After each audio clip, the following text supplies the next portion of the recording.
নমস্কার বন্ধুরা, আজকে আবার একটা নতুন ভিডিওর সাথে হাজির হয়েছি। আজকের রেসিপি রুই মাছের মাথা দিয়ে পালং শাক, শীষ পালং। শীতকালে কিন্তু এই শীষ পালং আমরা বাজারে খুব অনায়াসেই পেয়ে থাকি। সেই রেসিপিটাই আজকে আপনাদের সাথে শেয়ার করব। প্রথমে এখানে শীষ পালং শাক নিয়েছি, আমি ভালো করে কেটে ধুয়ে নিয়েছি। এরপর কড়াইতে জল দেব। জলটা একটু গরম হয়ে গেলে পালং শাকটাকে দিয়ে দেবো। একটু সেদ্ধ হয়ে গেলে আগে থেকে রান্নাটা করতে কিন্তু সুবিধা হবে, তাই জন্য আগে থেকে আমি অল্প করে সেদ্ধ করে নিচ্ছি। আর যে সবজিগুলো লাগছে এখানে মূলো, বেগুন, শিম, আলু, টমেটো, গাজর, আপনারা চাইলে অন্য সবজিও ব্যবহার করতে পারেন। পালং শাকটাকে হালকা সেদ্ধ করে নিয়ে আমি তুলে রাখবো। এরপর কড়াইয়ের মধ্যে তেল গরম করে নিয়ে 1 চামচ মতো পাঁচফোড়ন, শুকনো লঙ্কা, তেজপাতা দিয়ে দিয়েছি। ফোড়নটা একটু কালার চেঞ্জ হয়ে গেলেই এর মধ্যে একে একে কেটে রাখা আলুগুলো দিয়ে দেবো। আলুটাকে দিয়ে ওপর থেকে মূলো আর গাজর, এই সবজিগুলোকে প্রথমে হালকা করে একটু ভেজে নেব। যেহেতু শক্ত একটু সবজিগুলো, প্রথমে একটু হালকা করে ভেজে নিয়ে এর মধ্যে এবার বেগুন আর শিমটাকে দিয়ে দেবো। বেগুন আর শিমটাকে প্রথমেই দিয়ে দিলে কিন্তু বেশি ঘেটে যাবে, তাই জন্য আমি কিছুক্ষণ বাদে দিয়েছি। এরপর সবজিগুলো ভাজা হয়ে গেলে নুন, হলুদ দেব। এখানে আমি কাঁচা টমেটো ব্যবহার করেছি, আপনারা লাল টমেটোও কিন্তু ব্যবহার করতে পারেন। খুব ভালো করে এবার সব কিছু একসাথে মিশিয়ে নেব।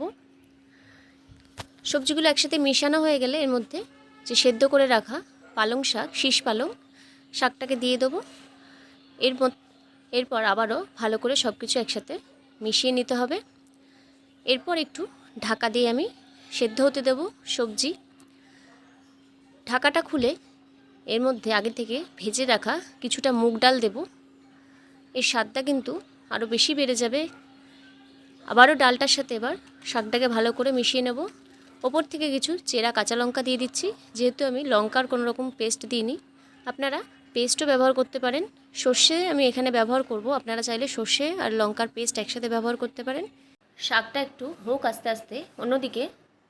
এরপর এখানে আমি একটা রুই মাছের মাথা নিয়েছি, 4 ভাগ করে নিয়েছি। মাথাটাকে ভালো করে নুন হলুদ মাখিয়ে নিয়ে তেলের মধ্যে এবার একে একে ভেজে নেব। দিয়ে মাথাটাকে খুব ভালো করে ভেজে নেব। দুপাশ এপিট ওপিট উল্টে ভালো মতো ভেজে নিয়ে মাথাটাকে তুলে রেখে দেবো।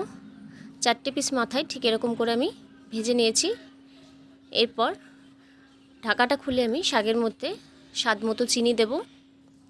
চিনি দিয়ে আবারও একটু নাড়াচাড়া করব। দেখুন অনেকটা কিন্তু কমে এসেছে শাকটা, মানে প্রায় ভালো মতো সেদ্ধই হয়ে গেছে। এই সময় এখানে আমি সর্ষে পেস্ট নিয়েছি, সেই সর্ষে বাটাটাকে দিয়ে দেবো।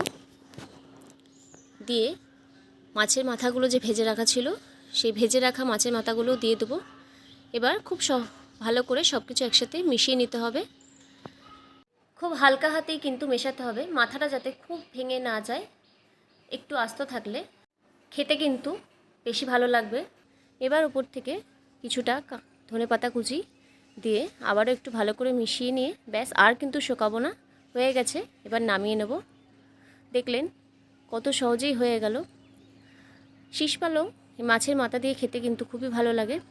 পালং শাক শীতকালে খেতে খেতে যদি একঘেয়েমি আসে, তবে এই শীষ পালংয়ের এই রেসিপিটি কিন্তু আপনারা অবশ্যই ট্রাই করতে পারেন। গরম ভাতে দুপুরটা কিন্তু জমে যাবে। কেমন লাগলো রেসিপিটি জানাবেন অবশ্যই। ভালো লাগলে লাইক, শেয়ার এবং সাবস্ক্রাইব করে দেবেন চ্যানেলটিকে। নমস্কার।